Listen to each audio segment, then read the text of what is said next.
Good afternoon. ఈరోజు మనతో పాటు doctor Mahesh consultant ENT surgeon KIMS hospital నుండి మన ముందున్నారు. చాలామంది ఎక్కువ మంది తలనొప్పి అంటారు. లేదంటే కళ్ళు తిరుగుతున్నాయని అంటారు. సో, ఇలాంటి వాటి గురించి ఈఎన్‌టీస్‌ని కన్సల్ట్ చేస్తూ ఉంటారు. కన్సల్ట్ చేసినప్పుడు సైనస్ అనో, సర్జరీ అవసరం ఉందనో చెప్తూ ఉంటారు. సో, యాక్చువల్‌గా సైనస్ ఏంటి? దానికి రిలేటెడ్‌గా సైన్స్ అండ్ సింప్టమ్స్ ఏముంటవి? దానికి నిజంగా సర్జరీ అవసరమా? సర్జరీ కాకుండా ఇంకా ఏమైనా మెడిసిన్ ఉంటదా? వీటి గురించి డీటెయిల్డ్ ఇన్ఫర్మేషన్ డాక్టర్ మహేష్ నుండి తెలుసుకుందాం. Hello sir. Good afternoon. Good afternoon. ఎలా ఉన్నారు సార్? బాగున్నా. సార్ జనరల్‌గా చాలామంది పేషెంట్స్ మీరు చూస్తూ ఉంటారు. సో, బేసిక్‌గా ఇన్ఫర్మేషన్ కావాల్సిందేంటంటే సైనస్ రిలేటెడ్‌గా. అసలు సైనస్ అంటే ఏంటి? అసలు సైనస్ ఎవరెవరికి ఉంటది? దానివల్ల ప్రాబ్లమ్స్ ఏముంటాయి సార్? సైనస్ అంటే ఎయిర్ చాంబర్. సో, మన స్కల్‌లో ముక్కు పక్కన, ముక్కు పైన, ముక్కు వెనకాల ఎయిర్ చాంబర్స్ అనేవి అందరికీ ఉంటాయి. అందరికీ ఉంటది. ఆ! సో, సైనస్ అందుకే చాలామంది ఓపిక రాగానే కూర్చొని, "సార్ నాకు సైనస్ ఉంది" అంటారు. నేను చెప్తాను, "సైనస్ అందరికీ ఉంటుందమ్మా. హ్మ్. నీ కంప్లెయింట్స్ ఏంటో చెప్పు. సైనసైటిస్ ఉందా లేదా అనేది నేను చెప్తాను" అన్నట్టు చెప్తాను. ఆ! సో, సైనస్ కాదు సైనసైటిస్. ఆ! Sinusitis. Okay. Okay. Sinusitis. So, okay. ఆ సైనస్‌లో ఇన్ఫెక్షన్ ఉండడాన్ని సైనసైటిస్ అంటాం. ఓకే. హ్మ్. సో, ఇప్పుడు సైనసైటిస్ ఉన్నప్పుడు సింప్టమ్స్ ఏముంటది సార్ జనరల్‌గా? ఏ కంప్లెయింట్‌తోనొస్తారు మీ దగ్గరికి? సైనసైటిస్‌ని మనం 2గా డివైడ్ చేయొచ్చు. ఒకటి acute sinusitis and chronic sinusitis. Okay. Acute sinusitis అంటే మామూలు జలుబైనప్పుడు ఆ ముక్కుతో పాటు పక్కన ఉన్న సైనస్‌లు గూడా ఇన్ఫెక్ట్ అవుతాయి. ఓకే. నార్మల్‌గా కోల్డ్ 5 డేసో, 7 డేసో ఉన్నప్పుడు అది గూడా ఉంటుంది. కోల్డ్ తగ్గిపోయినప్పుడు చాలా మందిలో మోర్ థాన్ 90%, 95% ఆ సైనసైటిస్ కూడా తగ్గిపోతుంది. So, okay. దీనికి ప్రత్యేకంగా సెపరేట్‌గా సైనసైటిస్‌కి ట్రీట్మెంట్ వాడాల్సిన అవసరం లేదు. మామూలు జలుబుకు మీరేదైతే వాడతారో ఓకే. అది వాడుకోవాలి. ఓకే. అక్యూట్ సైనసైటిస్ అంటున్నారు. హ్మ్. సో, అక్యూట్ సైనసైటిస్ అనేది మీరు మెడిసిన్స్‌తోని తగ్గుతదని అంటున్నారు. చాలా వరకు. చాలా స్పెసిఫిక్‌గా వరకు. ఇన్ని డేస్ ఉంటుంది అనేదేమైనా ఉంటుందా సార్? ఇన్ని డేస్ ఉంటే అక్యూట్ సైనసైటిస్ అని, ఓహ్! లేకపోతే డేస్ పెరిగితే అది క్రానిక్ అని అలా స్పెసిఫిక్‌గా ఏమన్నా హ్మ్. ఉంటుందా? 3 మంత్స్ వరకి గూడా అక్యూట్ అనే చెప్పొచ్చు. 3 మంత్స్ ఆ! వరకు.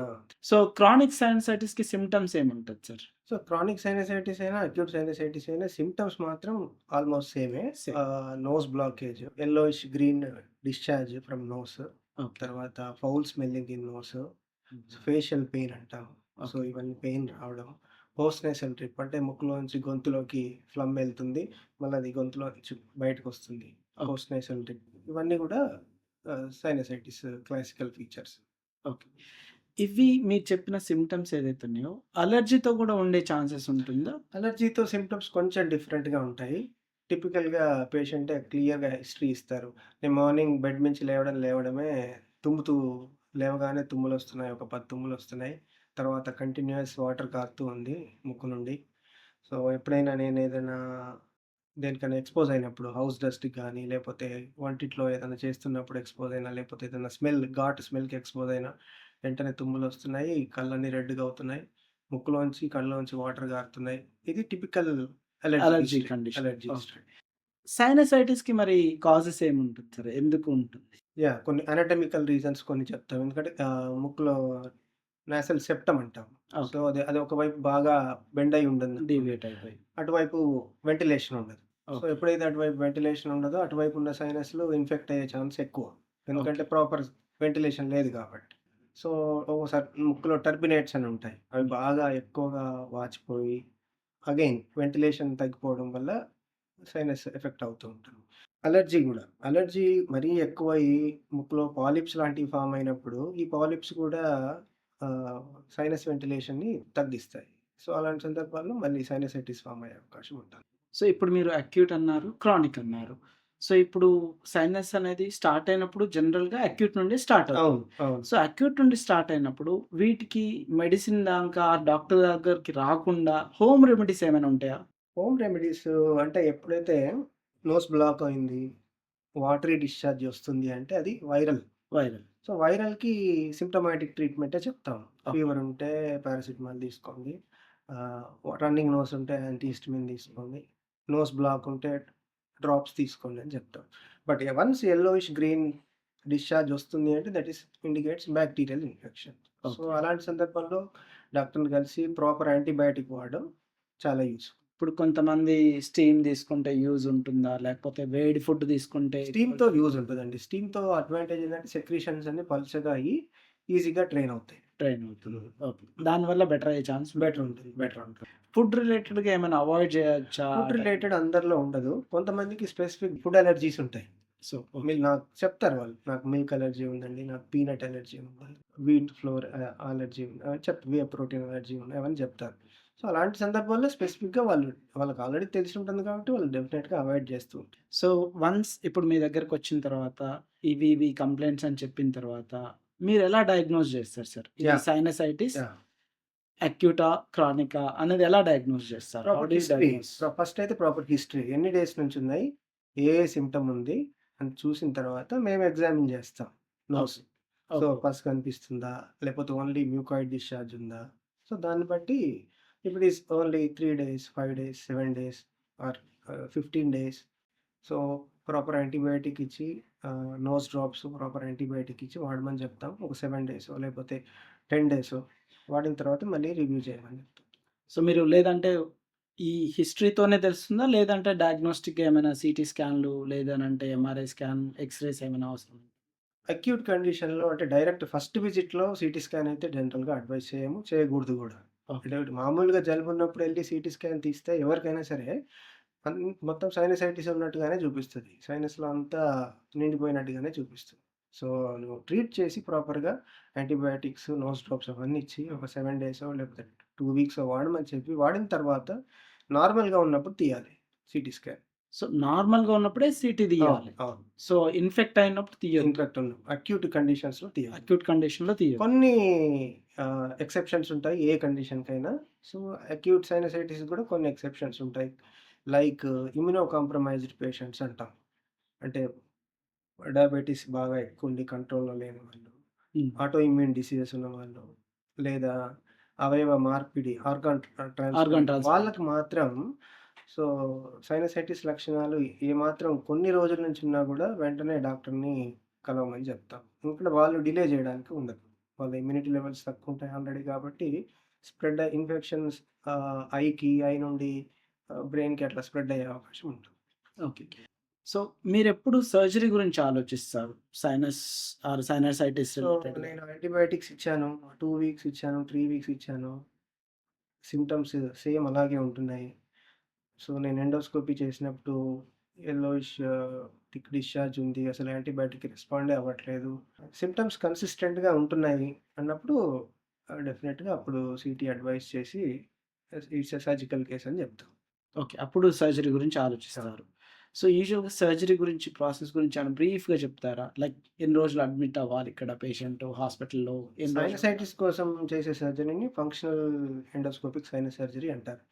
సో, దీంట్లో ఏం చేస్తాము అంటే మేము రకరకాల ఎండోస్కోప్స్, మైక్రో డిబ్రైడర్ ఇవన్నీ ఇన్‌స్ట్రుమెంట్స్ వాడి ఆ క్లోజ్ అయిపోయిన సైనస్ ఓపెనింగ్‌ని ఓపెన్ చేస్తాం. వైడెన్ చేస్తాం. ఓకే. వైడెన్ చేసి దాని లోపల ఉన్న పస్‌ని, ఎక్సెస్ పాలిపాయిడ్ టిష్యూని తీసేస్తాం అన్నమాట. ఓకే. సో, దీనికోసం హాస్పిటల్‌లో ఒక జనరల్‌గా అయితే 1 డే అడ్మిషన్. లేదా ఒక్కొక్కసారి మినిమల్ కేస్ అయితే డే కేర్ కూడా చేయొచ్చు. డే కేర్‌లో కూడా చేసుకోవచ్చు. ఓకే. పెయిన్ ఏమైనా ఉంటుందా సర్జరీ? జనరల్ అనస్థీషియా యూజువల్‌గా అండర్ జనరల్ అనస్థీషియాలోనే పోస్ట్ చేస్తాం. Surgery, after surgery after surgery it's not a very painful condition. Mild to moderate ఉంటుందండి. నోస్ ప్యాక్స్ ఎలా వాడతారు? నోస్ నోస్ ప్యాక్స్ ప్యాక్ గూడా జనరల్‌గా ఇప్పుడు సైనస్ ప్యాక్స్ అని చిన్నవి అబ్జర్వబుల్ ప్యాక్స్ వచ్చాయి. So, okay. అవే వాడతాము. ఓకే. సో, దాంతో బ్లీడింగ్ కంట్రోల్ లేదన్నప్పుడే కంప్లీట్ ప్యాక్ చేయడం అట్లా చేస్తాం. ఓకే. అదర్‌వైజ్ రెగ్యులర్‌గా కంప్లీట్ ప్యాక్ చేయడం అవసరం లేదు. అవసరం. నాసల్ సెప్టమ్ కరెక్షన్ చేస్తేనే జనరల్‌గా కంప్లీట్ ప్యాక్ అవసరం. ఓన్లీ సైనస్ సర్జరీకైతే కంప్లీట్ ప్యాక్ చేయడం అవసరం లేదు. జనరల్‌గా నేను చూసిందేంటి అనంటే, నేను చాలామంది ఈఎన్‌టీస్‌ని చూస్తూ ఉంటాను ప్రాక్టీస్‌లో. నాకు తెలిసినంత వరకు డీఎన్ఎస్ అనేది మోర్ కామన్. డీవియేటెడ్ నేసల్ అవును. సెప్టమ్ అవును. చాలా కామన్‌గా చాలా ఉంటది. కామన్ ఉంటుంది. అవును. 100 మందిలో చూసుకుంటే అట్‌లీస్ట్ ఒక 40, 50 మెంబర్స్‌లో ఉంటుంది. ఉంటదా? ఉంటుంది. ఎక్కువనే డీవియేటెడ్ నేసల్ ఉంటుంది. సెప్టమ్ ఉంటుంది. అనేది. ఆ!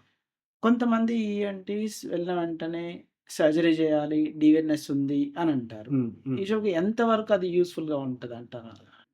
డీవియేటెడ్ నాసల్ సెప్టమ్ ఉండి పేషెంట్‌కు సిగ్నిఫికెంట్ సింప్టమ్స్ ఉంటేనే మనం సర్జరీ చేస్తే యూజ్‌ఫుల్ అండి. ఓకే. సో, ఎంతో కొంత బెండ్ చాలా మందిలో ఉంటుంది. అట్లా బెండ్ ఉంది. బట్ పేషెంట్‌కి సింప్టమ్స్ లేవు. దానివల్ల సైనసైటిస్ లక్షణాలు ఏమీ లేవు అన్నప్పుడు అసలు no use. No no use. Use. Surgery చేసిన తర్వాత పోస్ట్ సర్జరీ స్ప్రేస్ కానివ్వండి, ఇలాంటివి రెగ్యులర్‌గా వాడాలా పేషెంట్? సైనసైటిస్‌కి ఒక ఇదేంటంటే సర్జరీ ఎంత ముఖ్యమో పోస్ట్ ఆప్ కేర్ గూడా అంతే ముఖ్యం. హ్మ్. కారణం ఏంటంటే చేసేటప్పుడు మ్యూకోసా టచ్ అవ్వడము. సో, మ మైనర్ ట్రివియల్ ట్రామా అవి ఇవి ఉంటాయి. So, post surgery almost every 5 డేస్‌కో, ఎవ్రీ 7 డేస్‌కో మేము తరోగా సక్షన్ క్లీన్ జేసి అందులో ఉన్న బ్లడ్ క్లాట్స్, డెబ్రీ అదంతా తీసేయాల్సి ఉంటుంది. అప్పుడే ఓకే. సైనస్‌కి వెంటిలేషన్ రీస్టోర్ అయ్యి ప్రాపర్‌గా వెంటిలేషను నోస్ పేటెంట్‌గా ఉంటుంది. సో, అందుకే సర్జరీ అయిన తర్వాత ప్రతి వారం ఒకసారి అట్లా ఒక 3, 4 వీక్స్ రమ్మంటాం. Okay. Post op care. Post op ah! Care. Okay. అట్లా అయితేనే లేదు అంటే మ్యూకోసా ఒకదానికొకటి టచ్ అయిపోయి సైనికేయని ఫార్మ్ అవుతాయి. So, hmm. Once synechiae form అవుతే మన చేసిన ఇది గూడా ఉండదన్నట్టు. మళ్ళీ ఇబ్బందులు సైనస్ ఇబ్బందులొచ్చే అవకాశం ఉంటుంది. ఇప్పుడు నేను ఒక దగ్గర చూసాను బెలూన్ సైనోప్లాస్టీ అని విన్నాను. హ్మ్. ఇప్పుడు మీరు చెప్పింది ఫెస్ ఒకటి. హ్మ్. బెలూన్ సైనోప్లాస్టీకి, ఫెస్‌కి మేజర్ డిఫరెన్స్ ఏంటి? మేజర్ డిఫరెన్స్ గాదు. అదొక ఎక్స్‌ట్రా టూల్. సైనస్ సర్జరీలోనే బెలూన్ అనేది ఒక ఎక్స్‌ట్రా టూల్. కొన్ని సందర్భాలుంటాయి. లైక్ ఫ్రాంటల్ సైనసైటిస్ అంటాం. ఫ్రాంటల్ సైనసైటిస్ అంటే ఇక్కడ మనకేంటంటే మామూలుగా వ్యూకి 90 డిగ్రీస్‌లో మేము వర్క్ జేయాల్సుంటుంది. ఓకే. సో, అలాంటి సందర్భంలో ఫ్రాంటల్ సైనస్ ఓపెనింగ్‌ని వైడెన్ జేయడానికి బెలూన్ చాలా యూజ్‌ఫుల్. ఓకే. అండ్ అడ్వాంటేజ్ కూడా. సైనస్ ఓపెనింగ్ ట్రామాటిక్‌గా వైడెన్ చేయొచ్చు. సో, అలాంటి ఫ్రాంటల్ సైనసైటిస్ కేసెస్‌లో బెలూన్ సైనోప్లాస్టీస్ వాడొచ్చు. అడ్వైజబుల్. అడ్వైజబుల్. మైగ్రేన్ హెడేక్‌కి, సైనస్‌కొచ్చే సైనసైటిస్‌తోనొచ్చే పెయిన్‌కి డిఫరెన్స్ ఏముంటుంది సార్? ఎలా డిఫరెన్షియేట్ జేయొచ్చు? సైనసైటిస్‌లో వచ్చే pain just heaviness. Facial heaviness అంటాం. ఓకే. కొంచెం బరువేసినట్టుగా ఉంది సార్ అని చెప్తుంటారు. హుహు. అండ్ మిగతా సింప్టమ్స్ ఉంటాయి. మిగతా సైనసైటిస్ సింప్టమ్స్ ఉంటాయి. మైగ్రేన్‌లో యూజువల్‌గా వన్ సైడ్ హెడేక్స్ ఉంటాయి. అండ్ చాలా సివియర్ ఎపిసోడిక్ ఉంటాయన్నమాట. ఓకే. వచ్చినప్పుడు చాలా సివియర్‌గా ఉంటుంది. వాళ్ళు లైట్‌ని చూడలేరు. పెద్ద సౌండ్‌ని వినలేరు. సో, సైలెంట్‌గా, కామ్‌గా ఉండాలని అనుకుంటుంటారు. సో, అండ్ అది ఫ్యూ అవర్స్ అట్లా ఉంటుంటది. Few hours to half day అట్లా ఉంటది. అండ్ సైనసైటిస్ సర్జరీస్‌లో లేజర్ వాడతారా? లేదంటే it's just a marketing tool. Laser use చేస్తాము, బ్లడ్ లాస్ ఉండదు ఆ టైప్‌లో ఏమైనా? సైనసైటిస్ సర్జరీలో కోబ్లేటర్ కొన్ని సందర్భాల్లో వాడతాం. But okay. Laser eye don't think so. పెద్దగా లేజర్ వాడేదైతే అవసరం మైక్రో డిబ్రైడర్ వాడతాము, బెలూన్ వాడతాము, ఓకే. అవసరమైతే కోబ్లేటర్ వాడతాం. హ్మ్. But laser eye don't think so. Laser laser పెద్దగా వాడం. వాడరు. సైనస్ సర్జరీకైతే లేజర్ పెద్దగా వాడం. ఒకవేళ గనుక మీకే ఒకవేళ సైనసైటిస్ వస్తే మీ సర్జరీ ప్రిఫర్ చేస్తారా?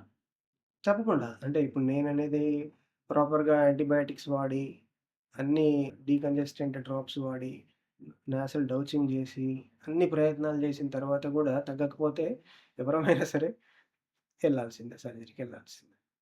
అండ్ నేను విన్నదేంటి అనంటే ఈఎన్‌టీ సర్జరీస్ మొత్తంలో జనరల్‌గా ఈఎన్‌టీ సర్జరీస్‌లో మాల్ ప్రాక్టీస్ జరిగేది మేజర్‌గా నోస్ మీదనే అంటారు. ఎంతవరకు కరెక్ట్ అది? మాల్ ప్రాక్టీస్ అనేది నేను పేష్ పర్సన్‌ని బట్టే ఉంటదండి అది. Mall individual. ప్రాక్టీస్ నువ్వు ఏ ఏ ఏ ఫీల్డ్‌లో లేదు మాల్ ప్రాక్టీస్. సో, ఆ పర్సన్‌ని బట్టి ఎవరు ఏ పర్సన్ జేస్తున్నాడో దాన్ని బట్టే ఉంటది. బట్ మేజర్‌గా ఏదైనా ప్రాబ్లమ్ ఇయర్ అంటే మేజర్‌గా అంత మాల్ ప్రాక్టీస్ ఉంటదా లేదా అని డౌట్. బట్ అట్లా ఏం లేదు. నోస్ రిలేటెడ్‌గా చేసేవాడు ఎక్కడైనా జేస్తాడు. చేయనివాడు ఏ ఫీల్డ్‌లో చేయడు. ఏ ఫీల్డ్ మీరేమనుకుంటున్నారు సార్? మాల్ ప్రాక్టీస్ ఈఎన్‌టీ సెక్టార్‌లో ఉంటుందా? ఉండదా? ఉంటదండి. లేదని నేనేం జెప్పను ఉంటుంది. అన్ని ఫీల్డ్‌లో ఉంది. దీంట్లో గూడా ఉంటుంది. ఉంటుంది. లేదని నేనేం చెప్పను ఉంటుంది. ఇంకా ఏమైనా మేము తెలుసుకోవాల్సిందేమైనా ఉందా sir? Sinusitis related information mostly అన్నీ కవర్ అయ్యాయి. మొత్తం almost covered. Thank you sir.